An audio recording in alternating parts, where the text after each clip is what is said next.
Hello everybody, quick one today. I've got a device here called a Stir Crazy, which is a food stirry thingy. Actually, before again, I just want to point out that I have attempted to start a series of in-depth videos about a particular subject. If you might find that interesting, you might not.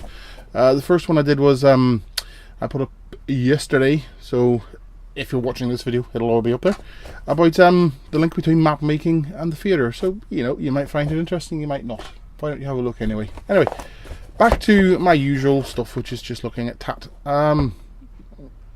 Here we have a Stir Crazy automatic hands-free sauce stirrer, hands-free stirring, heat and non-stick pan safe, 101 cooking uses. Well, the only use I can really think of is stirring, unless I can cut food or something like that, who knows. Comfort grip, time saving, power stir, all the usual sort of stuff. This ingenious product takes all the effort out of constant stirring. Okay, we'll see.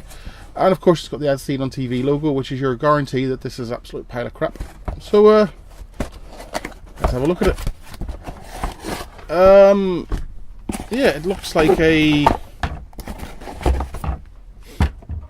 alien. Well, no, maybe an alien, I don't know. There you go, that's it. So I actually thought when I seen this online, and I got it off eBay, that these actually were kind of a support structure for something in the middle that would rotate. Turns out the whole thing just rotates. And you can see here there's silicone feet.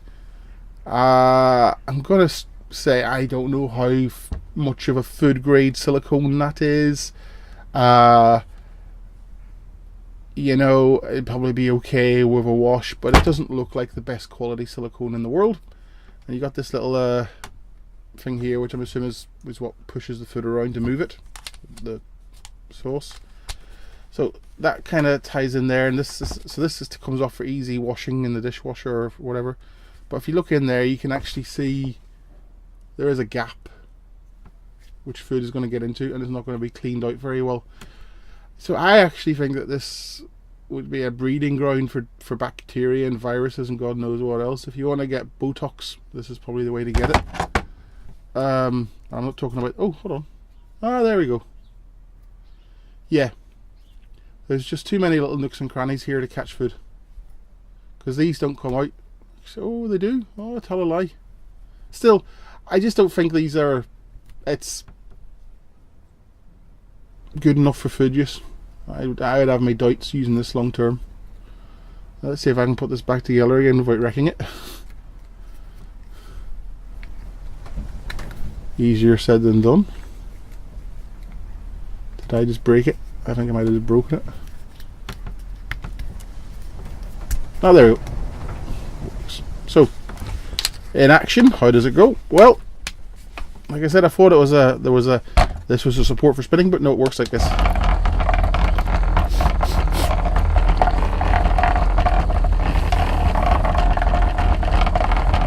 Like a drunk teenager who's managed to get into the pub using a fake ID on a Saturday night, coming home at 4 AM, waking his mum up and trying to convince her he's not drunk. No, Mum, I'm not drunk. Honestly, I'm not drunk. So anyway, oh, and it's got a faster version. Now the vibration in this is actually quite violent.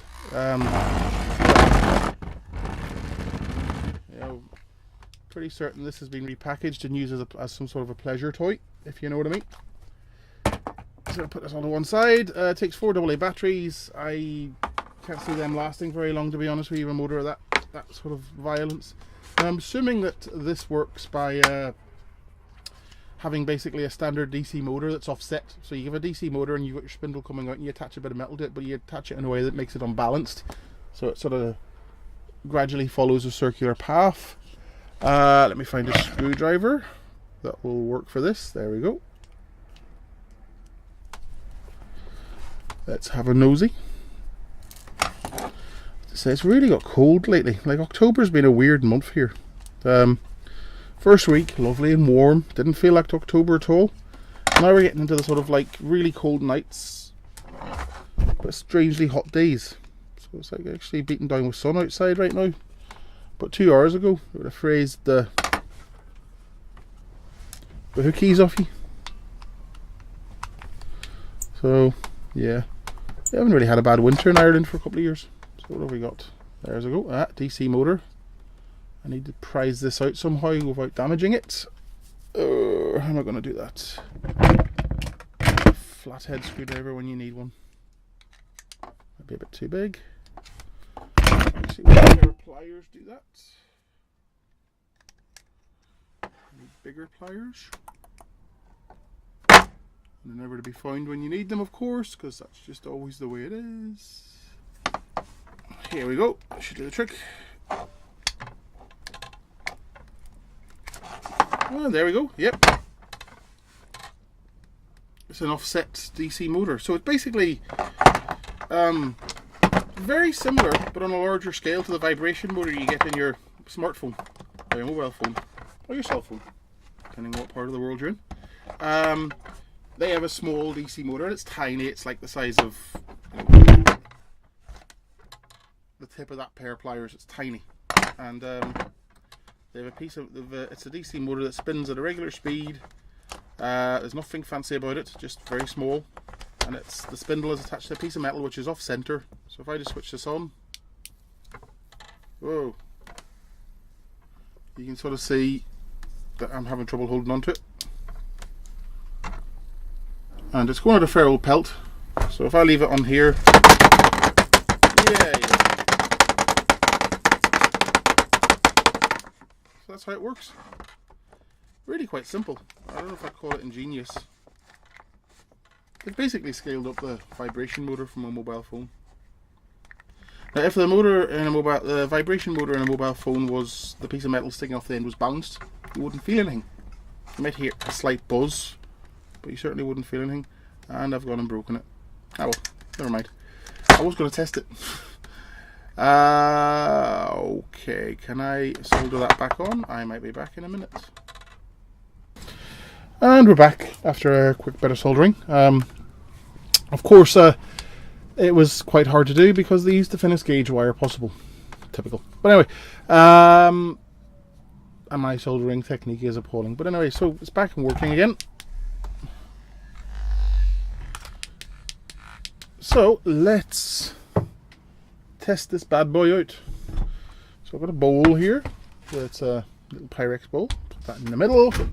I've got some water, as they say in Northern Ireland, instead of water. And I'm using milk and water because it's visible on camera better.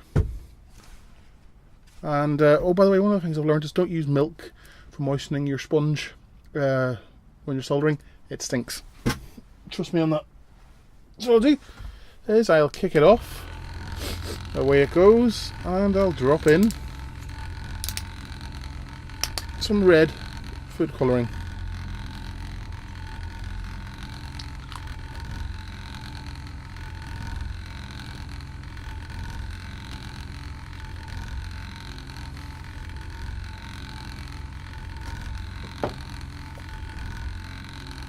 So there you go. There's not much more I can say, really. I think for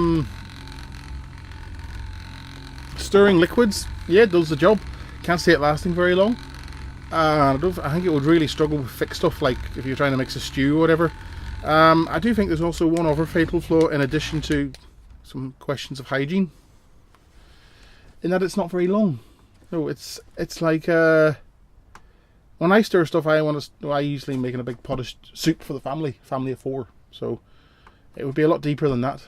So you're only going to mix small amounts of liquid realistically with this. That's a fatal flaw. So interesting idea, poor execution. That's what it boils down to. So cheerio, bye bye.